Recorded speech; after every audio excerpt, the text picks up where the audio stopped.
perimetri 24 cm olan ABCD romb. Romb bilirik ki nədir? Bütün tərəfləri bərabər olan dördbucaqlıdır. Deməli, perimetri 24 isə bir tərəfini tapmaq üçün 24 4-ə bölərik. Onda taparıq ki, 6, 6, 6 və 6-dır. Bizə deyir ki, kör bucağı iti bucağından 2 dəfə böyükdür. Onda mən burada iti bucağına alfa yazsam, kör bucağına 2 alfa yazmalı olacağım.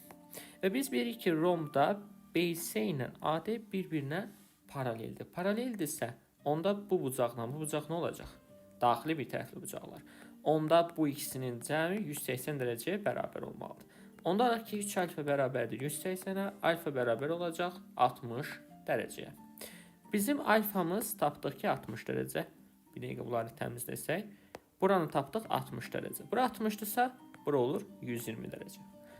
Digər tərəfdən bilməli olduğu hissə odur ki, rombun diaqonalı onun tən bölənidir. 120 dərəcəni 2 yerə bölsək, olur 60 və 60. İndi fikir verin bu üç bucağa. Bura 60, bura 60-dırsa, avtomatik onda deyə bilərik ki, elə burada 60 dərəcəyə bərabər olmuş olacaq. 60, 60, 60-dırsa, onda bərabər tərəfli üçbucaq alırıq ki, burada onda 6 olur.